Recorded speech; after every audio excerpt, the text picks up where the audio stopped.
Boa noite, pessoal, tudo bom com vocês? Então, dando sequência no conteúdo, então, a ideia era ter começado hoje as aulas a partir de live, mas vamos através de gravação. Então, a aula passada, a gente acabou vendo o ponto de equilíbrio, múltiplos produtos. Até seria interessante se realmente tivesse sido online, porque ponto de equilíbrio às vezes gera algumas dúvidas, múltiplos produtos, então é um pouquinho mais complexo. Até que a determinação de ponto de equilíbrio, quando a gente tem determinação de share, é um pouco mais simples, mas justamente o da aula de hoje ele é um pouquinho mais delicado. Quando a gente não tem então a figura do share.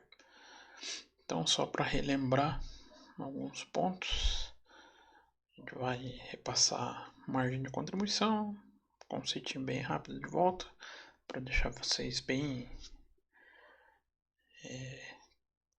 até cansados desse conceito. E também as 3 fórmulas de ponto de equilíbrio, porque eu sei quanto mais eu ficar destacando para vocês, a tendência é que vocês gravem tudo isso. Acredito que dúvidas surgirão, então todos têm o meu e-mail, todos têm o meu WhatsApp, vocês podem entrar em contato para tirar essas dúvidas. A gente tenta auxiliar da melhor maneira possível. Então vamos para o nosso conteúdo, né? Então, trabalhando a figura do ponto de equilíbrio, múltiplos produtos, a gente relembra as 3 fórmulas de ponto de equilíbrio, juntamente com a figura da margem de contribuição unitária. Então, margem de contribuição unitária, vou alcançar vocês com esse conceito, é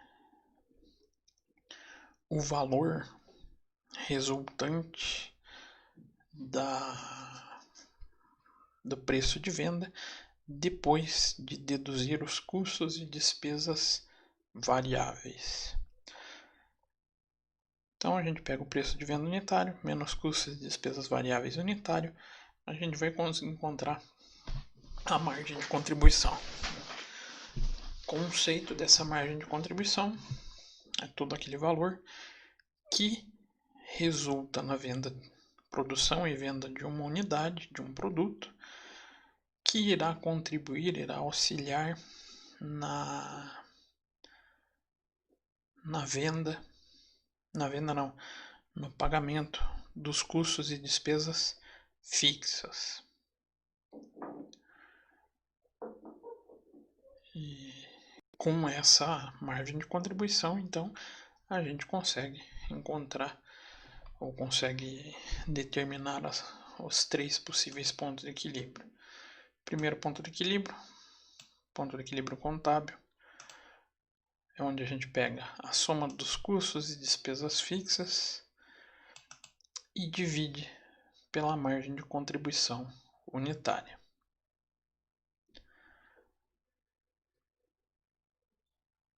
O ponto de equilíbrio econômico, aí a gente traz nesse conceito a figura da remuneração do capital investido, então o que a gente teria de custo de capital próprio. A gente vai então encontrar a quantidade de peças necessárias para produção e venda, com a capacidade então de cobrir esses custos e despesas fixas e ainda resultar no lucro líquido de um determinado produto. Então, assim, possibilitando remunerar o capital dos sócios. Então, a fórmula nada mais é do custos e despesas fixas mais o custo do capital próprio. Tudo isso a gente vai fazer a divisão pela margem de contribuição unitária.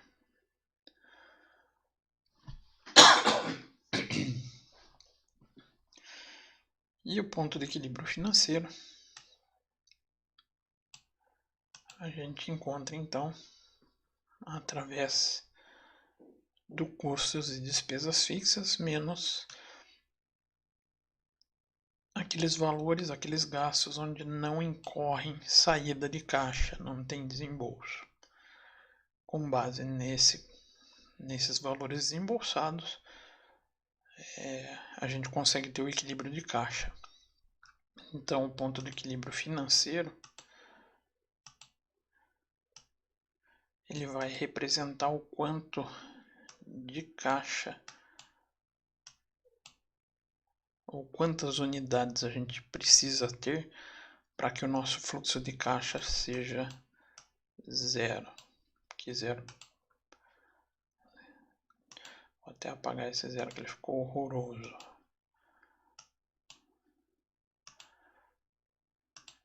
Para que ele seja zero. Então, essa é a ideia. Principal diferença, ponto de equilíbrio econômico, a gente soma o custo de capital. Ponto de equilíbrio financeiro, a gente diminui os gastos não desembolsáveis ou valores não desembolsáveis.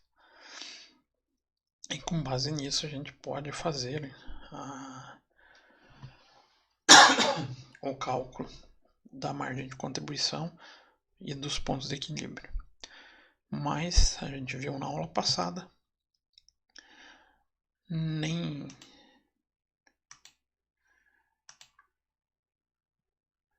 todos os produtos, nem todas as empresas trabalham com um único produto. Na verdade, eu até quase deixo como um desafio encontrar uma empresa que trabalhe com um único produto. Hoje o nosso mercado, o estilo do mercado não permite isso, a diversificação de produtos, por mais peculiar que seja uma indústria, ela acaba diversificando os produtos, fazendo com que o ponto de equilíbrio acabe não sendo tratado por produto isolado. Nos deparamos com a figura do ponto de equilíbrio de múltiplos produtos. Então, na aula passada,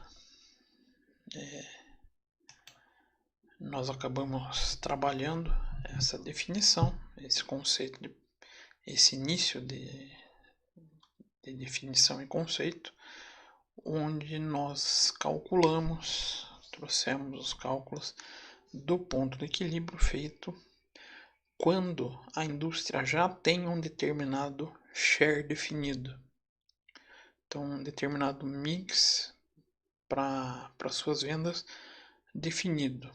Então, ela já tem um histórico de vendas, já consegue saber se o produto A vende mais que o B, e se o B vende mais que o C, e assim por diante. E com base nele, com base nessa composição do mix, a gente faz então a definição de quanto que a gente tem para cada produto, certo? Mas a gente pode encontrar situações que gerem problemas. Qual o problema, professor? O problema de não existir uma definição. Então vamos supor que a nossa empresa trabalhe com a venda de bolas de 3 tamanhos diferentes. Porém, a gente está se inserindo agora no mercado. nossa indústria foi aberta agora. Professor, mas se a indústria foi aberta agora, a gente não tem base para definição de custos. Tem, dá para fazer a definição de custos com a figura do custeio-alvo. Então a gente já tem uma pré-determinação de quanto pode ou quanto deveria custar alguma coisa. Então, supondo então nesse nosso exemplo, nós temos a nossa fábrica iniciando nesse momento, onde nós venderemos a bola A, a bola B e a bola C. Bola A, B e C, onde nós prevemos um preço de venda de R$11 para a bola A, R$16 para a bola B, R$20 para a bola C. E para a produção de cada uma delas, nós temos um custo variável de R$6 da bola A, R$12 da bola B, R$15 da bola C. E ainda gastamos como despesa para a venda de cada unidade desses produtos R$1 da bola A, R$2 da bola B, R$2 da bola C. Então aqui a gente já tem uma definição da nossa estrutura de fabricação. Quanto que nós teremos de preço de venda e de custo para cada um desses produtos. Então, com base nisso, primeiro passo que a gente faz é buscar então a determinação da margem de contribuição de cada um dos produtos. Então, produto A. Quanto custa produzir? Quanto custa ou quanto a gente tem de renda de vendas?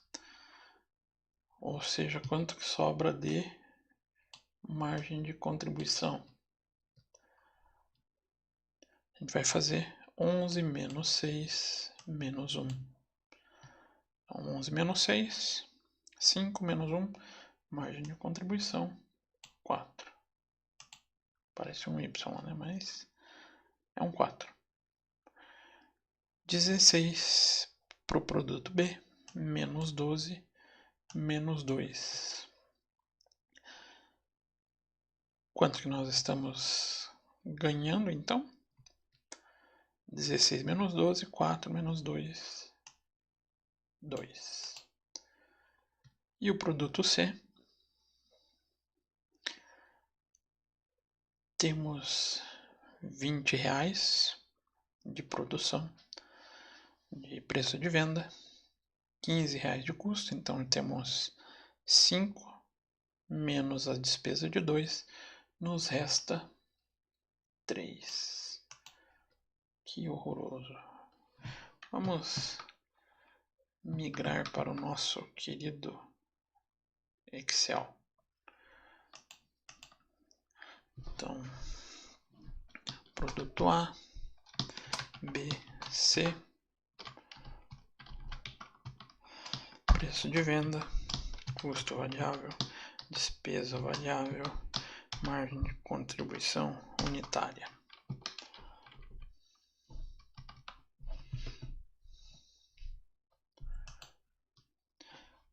Então temos 11, 16 e 20. 11, 16. 11, 16 e 20.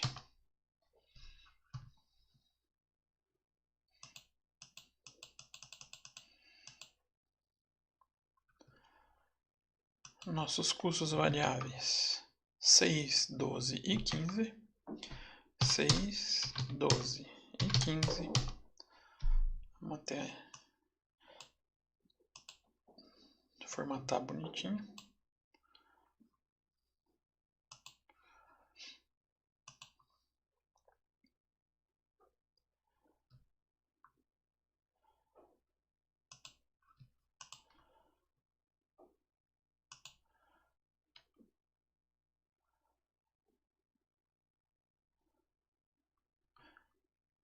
está formatado bonitinho.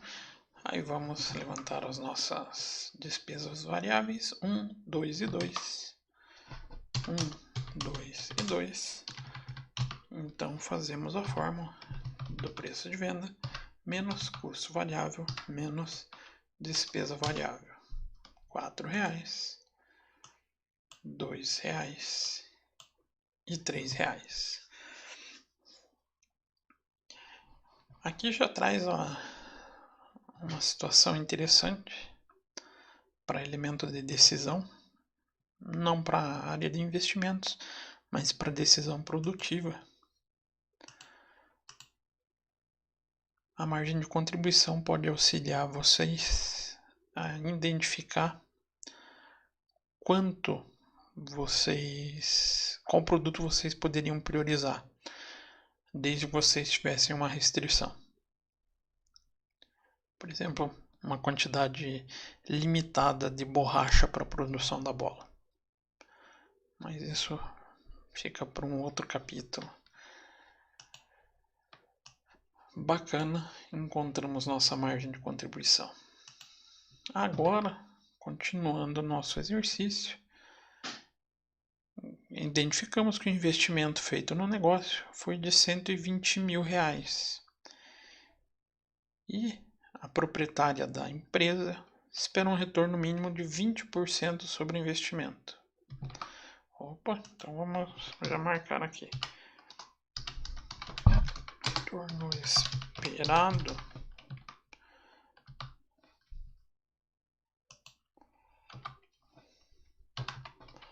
O retorno esperado é de quanto?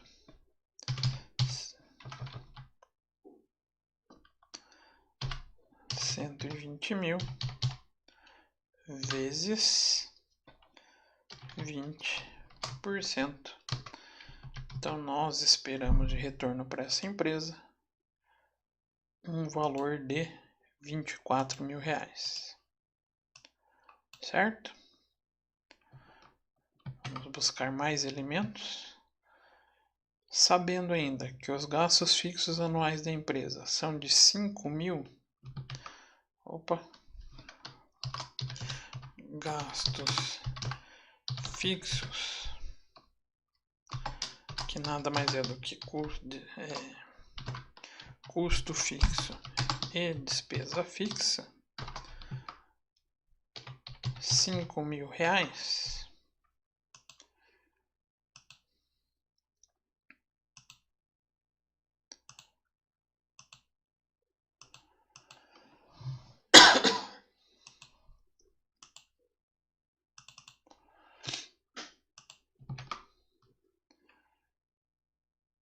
E 12% deles são não desembolsáveis ou não financeiros. Então a gente tem gastos não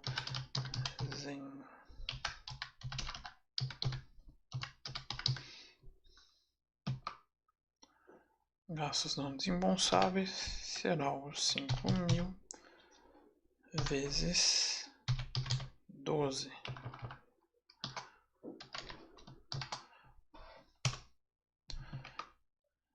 Então, 12% desses gastos a gente não tem saída de caixa.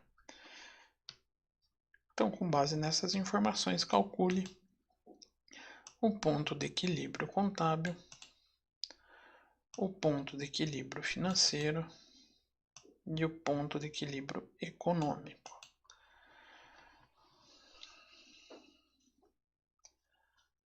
Então, surge um problema.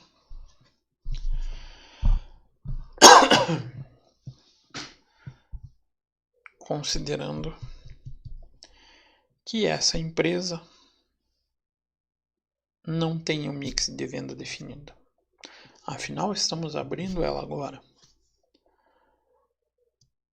E é importante frisar que a empresa não possui nenhuma restrição na sua produção que impeça a obtenção dos pontos de equilíbrio. Como que a gente sai desse problema ou como a gente encontra a solução desse problema? Então, a nossa saída, determinar um mix de produção e venda, ou determinar um share para essa empresa. Como? Meu Deus do céu! Como eu vou fazer isso? Então, coloquei um passo a passo, até comentei já na aula passada. 3 passos são importantes, lembrando que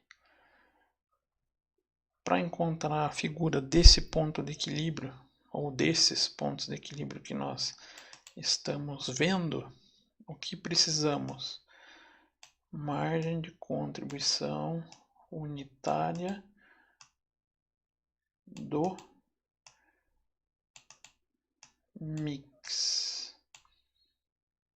Precisamos dessa figura, margem de contribuição unitária do mix. Tranquilo? Então a margem de contribuição vai ser com base nos 3 produtos. Mas agora, quanto que cada um participa? Aqui que vem o problema.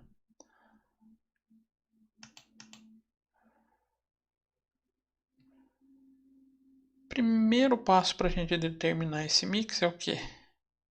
Aplicação do MDC nos preços de venda. Ou seja, encontrar uma proporção ideal de produção. MDC, professor, o que é isso? Eu não lembro. Geralmente a gente lembra do MMC. É esse cara que a gente precisa? Não. Precisamos do MDC.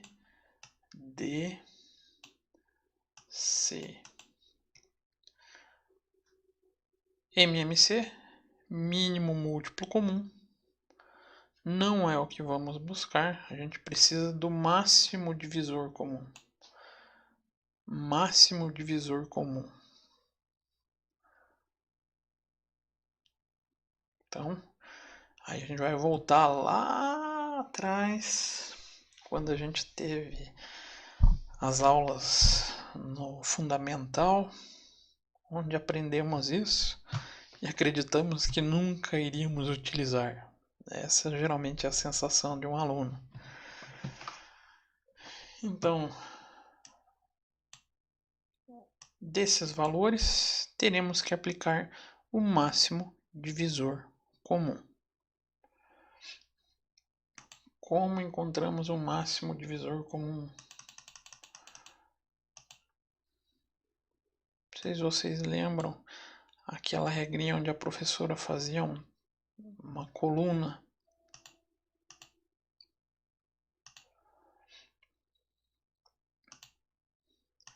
e colocava os números onde nós encontraríamos o máximo divisor comum de cada desses números. A gente vai fazer isso. Vou até abrir 2 exemplos. O do exercício e um outro qualquer. Então, nosso preço de venda.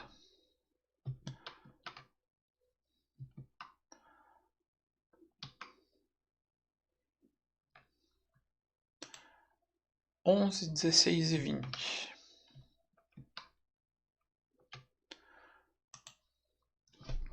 11, 16 e 20.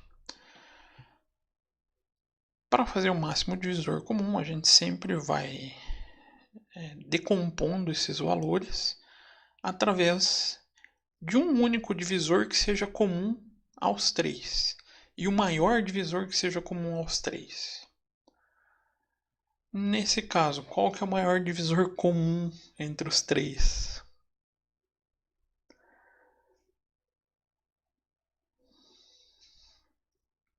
Tem? Não tem? Nesse caso não existe. É o 1. Então nossa fatoração, nossa decomposição vai ficar 11, 16 e 20. Como a gente pode ter certeza que não vai ter máximo divisor comum para esse conjunto de números? Se existir entre eles um número primo, acabou. Não existe mais a fatoração ou a decomposição pelo máximo divisor comum. Então, os valores que nós usaremos serão exatamente estes. Uma proporção de 11 peças do produto A, 16 peças do produto B, 20 peças do produto C. Ah, professor, então traz outro exemplo que dê para fazer a decomposição. Então temos lá 6, 12 e 18. Já tem algum divisor? Máximo divisor comum? Lembrando, é o máximo. Maior valor que eu posso dividir os 3. Por um acaso seria 6. Se eu pegar o 6 e dividir por 6, eu encontro 1. Pegar o 12 e dividir por 6, eu encontro 2. E pegar o 18 e dividir por 6, eu encontro 3. Tem como fazer mais uma decomposição? Opa! Temos um número primo, encerra o cálculo aí. Então, nesse possível exemplo, o mix ficaria desse modo. 11, 2 e 3. 11 não, 1, 2 e 3. Professor, mas eu errei. Aqui, em vez de dividir por 6, eu dividi por 3. Eu posso continuar? Sim, você consegue fazer a decomposição. Só que você não está utilizando a lógica do máximo divisor comum. Então, 3... Se eu dividir por 3... E se eu dividir por 3... 2, 4 e 6. Agora, qual que é o maior número que eu consigo dividir os 3 elementos? 2, 2, 2 divididos por 2, 1. 4 divididos por 2, 2. E 6 divididos por 2, 3. Então, chegamos na mesma resposta. Daí a gente encontra o número primo. Então, encontrou o número primo, encontrou o máximo divisor comum, você não vai conseguir decompor mais esse valor. Então, para o nosso exemplo, vamos trabalhar com esses valores.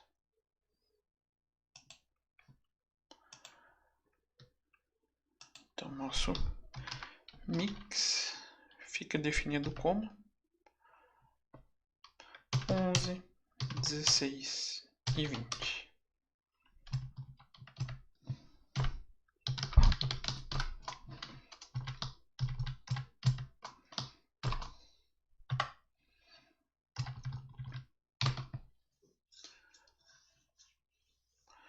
Com base nessa proporção, a gente consegue determinar o percentual do mix.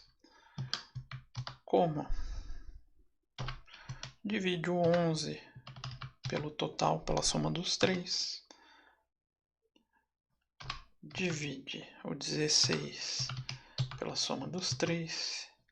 E divide o 20 pela soma dos 3.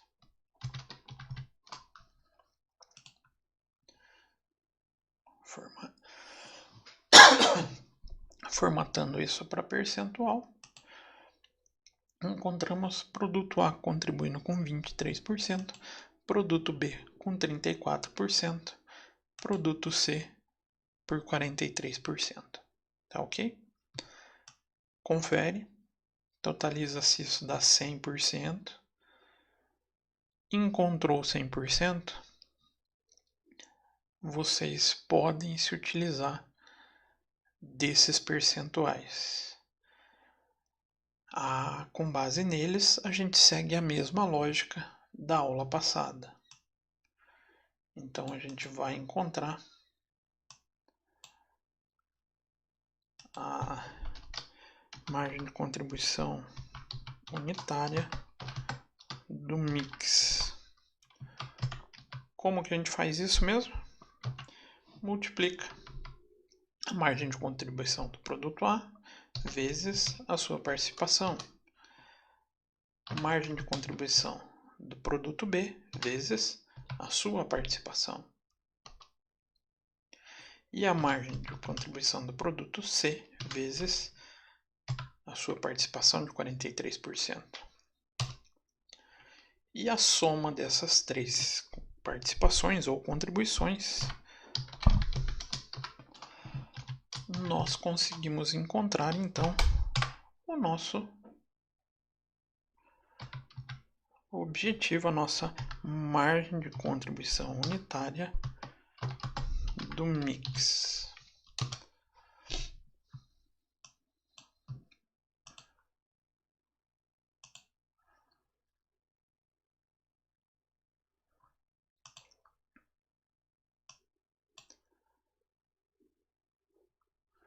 Então, a margem de contribuição unitária do mix vai ser, então, a nossa base para o cálculo. Tá ok? Eu ia perguntar dúvidas, mas esqueci que eu não estou na live. Então, partimos para os 3 pontos de equilíbrio. Ponto de equilíbrio contábil vai ser o valor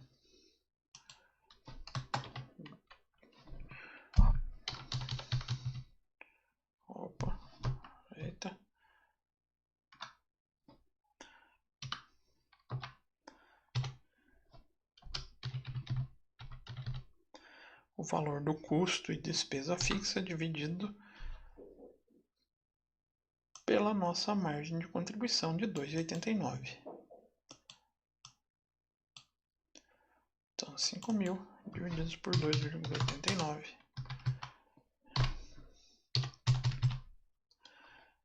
divididos por 2,89. Lembrando, aqui não é em valores, mas sim em unidades. Tenho como ter 1.730 bolas, 0,10. Alguém consegue produzir 0,10 de uma bola? Não dá, né? O que a gente tem que fazer então? Arredonda, 1.731 unidades.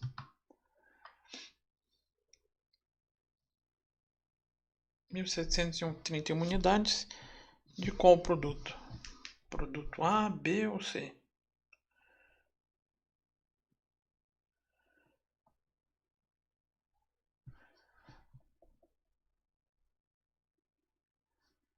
Produto A, B ou C?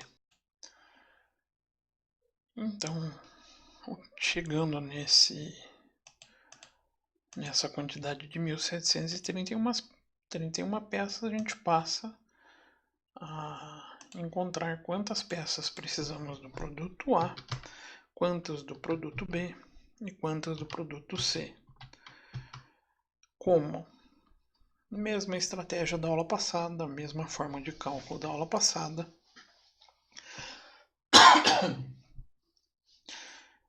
A gente vai pegar essa quantidade de peças e aplicar pela participação do share. Então, vai ser quanto? 1.731 peças vezes 23%.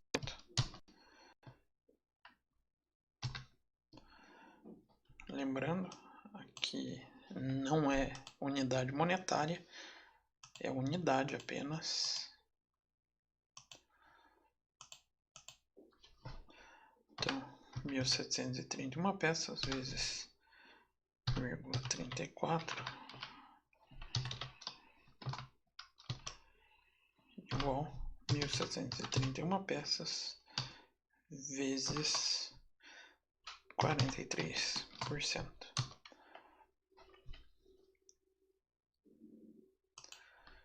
Não podemos produzir 0,13 bolas, então 398 unidades da bola A, 588, desculpa, sempre produza mais, 399 da A, 589 da bola B e 745 da bola C. Essas são as quantidades para o ponto de equilíbrio contábil. Então, com base nessas quantidades, a gente encontraria o lucro próximo do zero. Não vai dar zero, professor? Não. Por um motivo, arredondamos e também arredondamos nessas unidades. Então, a gente vai encontrar próximo do zero, mas não vai ser exatamente zero. Beleza?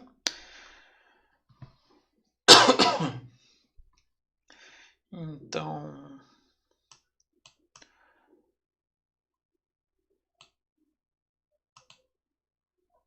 passamos para o nosso ponto de equilíbrio econômico. Aí sim, vamos trazer a figura do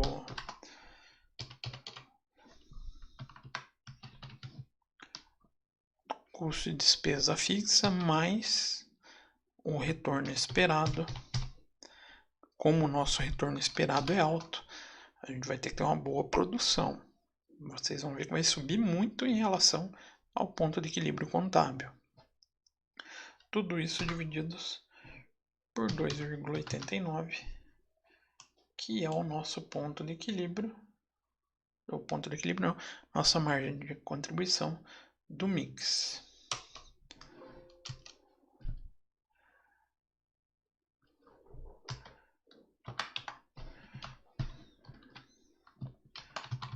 Então, encontrando esse valor,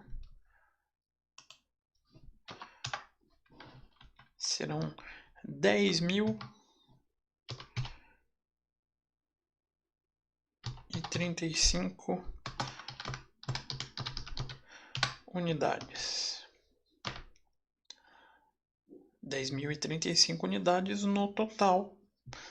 Então a gente vai separar também pelo produto A, B e C. Vai ser como? Por esses 3 percentuais, essas 3 participações. 10.035 vezes 23%. 10.035 vezes 34% e 10.035 vezes 43%, certo? Também não temos como produzir 0,05 bolas, nem 0,9 bolas. Então temos 2.308 unidades, 3.412 unidades. Só desculpa aqui, é 2.309, não 308, né? Sempre arredondamos para cima. E 4.316 unidades. Então, olha a diferença. 1.731 para 10.000 unidades. A gente tem um volume de produção muito grande. A nossa fábrica vai ter que ser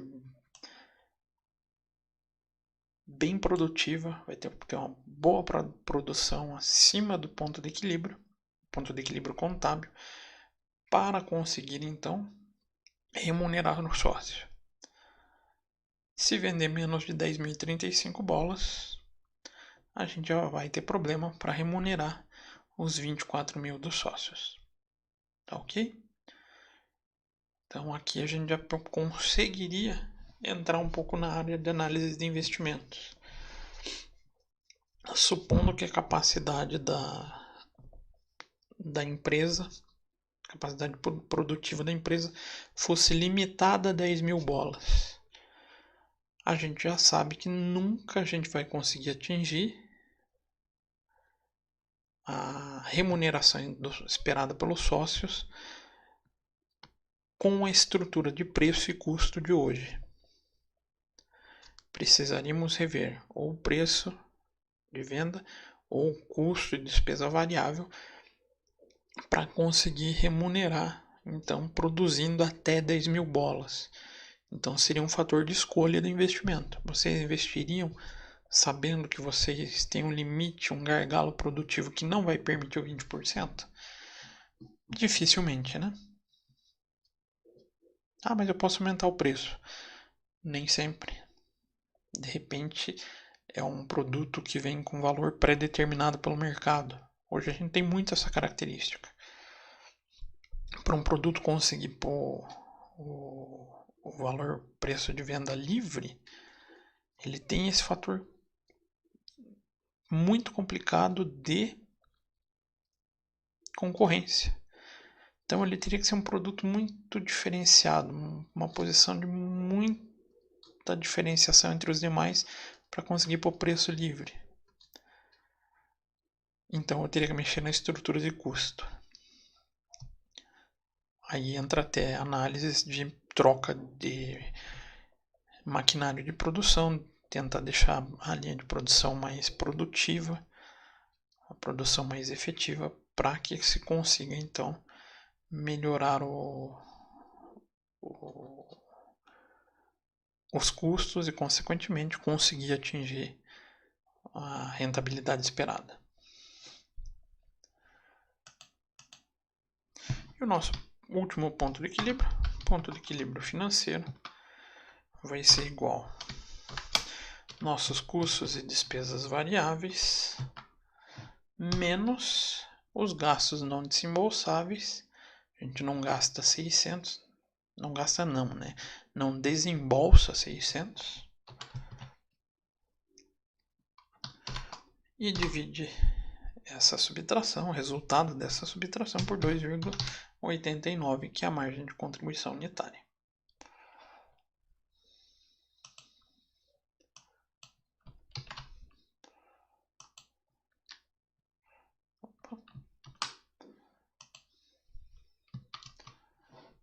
Então, nosso resultado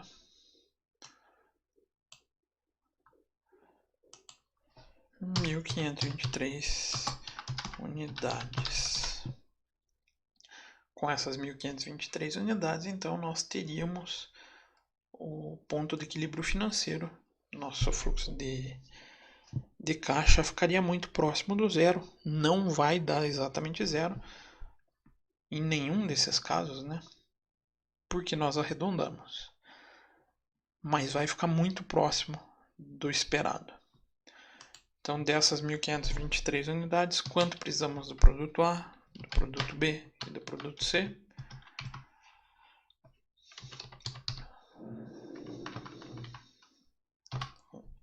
(1.523 unidades vezes 23%, né?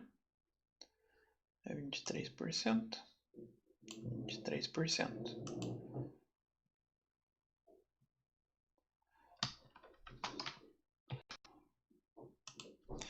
Igual 1.523 unidades vezes 0,34%. Só para conferir. E aqui ficou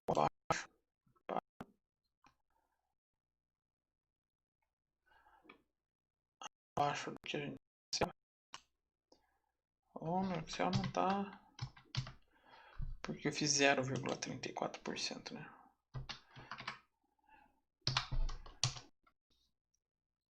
E do produto C, 1.523 50% vezes quanto? 43%.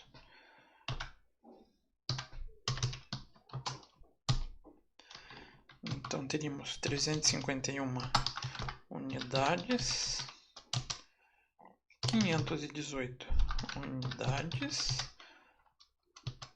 e 654 unidades. Com a venda dessas quantidades de cada um dos 3 produtos, nós chegaríamos no nosso fluxo de caixa zero. Então a grande diferenciação, tem que frisar isso, deixar bem destacado, a grande diferença está só nesse pedacinho do cálculo.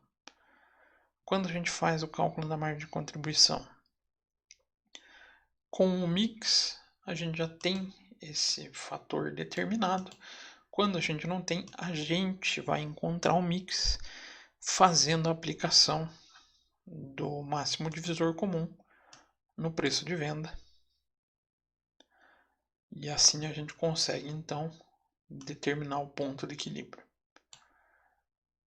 Vai funcionar quando? Quando a gente não tem conhecimento da produção, quando a empresa está começando do zero, está inserindo um produto novo no mix, onde a gente vai fazer uma nova determinação.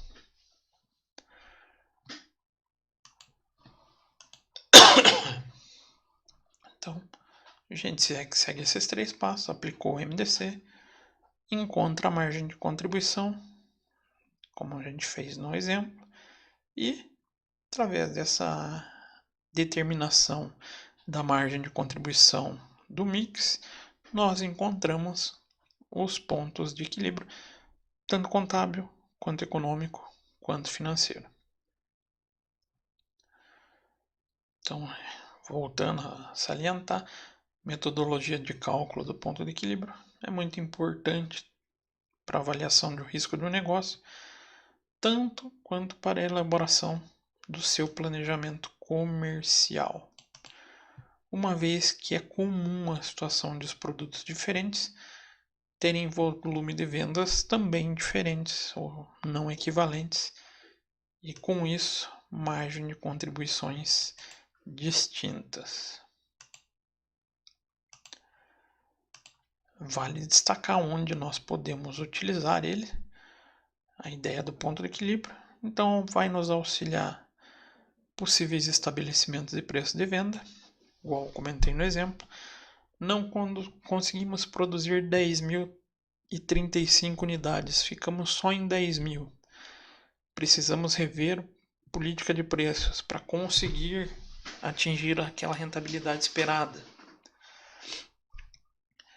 Vai nos auxiliar ao pensamento sobre lançar um novo produto. Então, verificar se um novo produto dentro do mix seria atrativo ou não, poderia reduzir essa ideia do ponto de equilíbrio. Um novo produto trazer uma quantidade menor, ou quantidade menor não, vamos reformular. A inserção desse novo produto pudesse trazer o mesmo resultado, produzindo quantidades menores. Isso vai auxiliar na ideia do investimento. Selecionar então o mix de produtos. Então, quando nós fazemos essa determinação, vai auxiliar qual produto a gente vai dar prioridade, qual não vai dar. Claro, não é número frio. A gente acaba levando em consideração também as figuras comerciais, qual produto tem mais aceitação nesse mercado. Então a gente leva em consideração tanto a parte numérica, a parte matemática, quanto a parte comercial para fazer essa decisão. O outro fator fundamental, decidir sobre fazer ou terceirizar. Se o meu ponto de equilíbrio está muito próximo ali do meu limite produtivo, a minha estrutura de custo ou de preço não está boa. De repente, eu posso encontrar estruturas produtivas terceirizadas melhor. Bom exemplo disso, as indústrias que vão produzir na China. Por que elas vão fazer isso? Os custos variáveis são menores. Eu vou conseguir margem de contribuição melhor. Margem de contribuição melhor, eu consigo atingir meus pontos de equilíbrio com volume menor ou vendendo a mesma quantidade do que eu produziria aqui, acabo conseguindo lucratividade maior. Então, com isso a gente consegue realizar possíveis análises estratégicas sobre a nossa linha de produção, sobre a composição dos investimentos ali definidos. Então, ela pode ser utilizada estratégia de ciclo de vida de um produto. Aqui é o importante, é um dos tópicos que eu julgo relevante, utilizado em estratégias de custeio-alvo, até porque hoje a gente tem uma dificuldade muito grande em fazer volumes de preço. Até fica bem fácil da gente encontrar essa dificuldade de mexer em volume de preço dentro de mercado. Como é que a gente consegue vislumbrar isso? Então nós pegamos e vamos ao mercado comprar aquele pacote de bolacha que já estamos totalmente habituados, no qual vinha sempre 200 gramas de bolacha.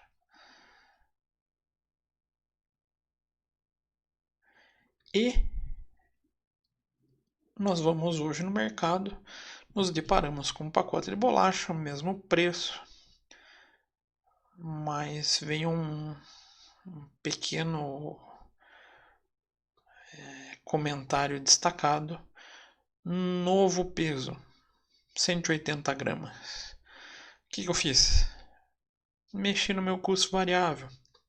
Vou empregar menos matéria-prima. Então a gente vai ter mais facilidade para alcançar esse lucro, sem mexer no preço, né? Então, com isso a gente vai determinar planejamento de produção.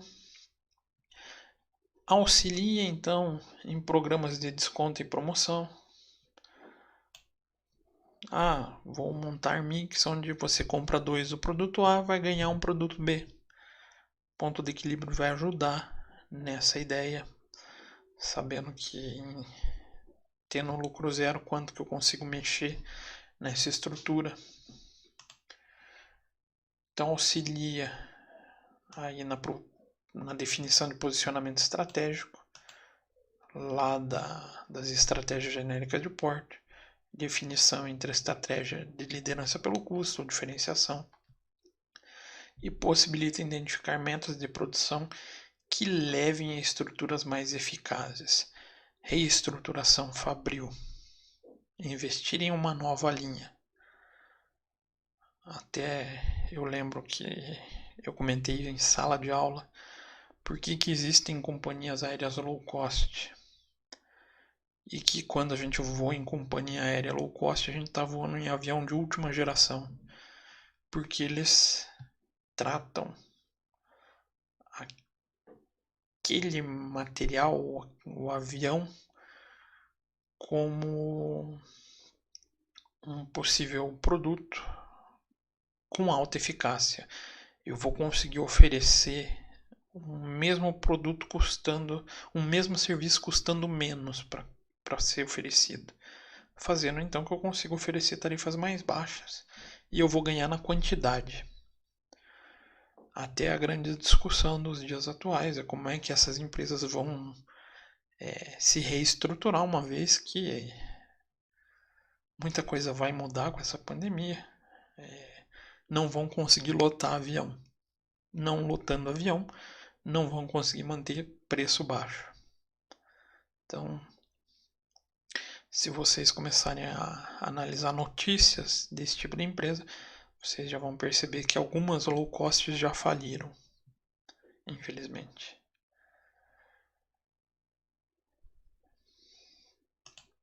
Então, o conteúdo que eu queria trabalhar com vocês era esse. Ficou para vocês realizarem um exercício. São 4 exercícios semelhantes a esse. Um tem algumas diferenciações, onde vocês vão ter que segregar o que é custo fixo, despesa fixa, de custo variável e despesa variável. Fora isso, toda a estrutura é a mesma. Mas uma das coisas que eu falo para os alunos, tudo que é tratativa por unidade tem a tendência de ser variável. Já vai auxiliar bastante vocês no desenvolvimento desse exercício. Fora isso, não tem segredo nenhum. É completamente igual ao exemplo que a gente trabalhou agora, bem como segue tendências do exercício da aula anterior. Tranquilo? Então, espero que semana que vem a gente trabalhe de modo online. Foi uma pena não conseguir trabalhar com vocês online. A gente poderia ter destrinchado muito mais o conteúdo, discutido mais, até porque eu sei que esse é um tema um pouquinho mais complexo e com um raciocínio muito sequencial. Mas volto a frisar para vocês, eu fico à disposição para quem tiver dúvida, pode entrar em contato comigo. A gente dá um jeito, encontra a melhor maneira para auxiliar vocês nessa resolução, tá ok? Então, bons estudos e nos vemos semana que vem, preferencialmente online.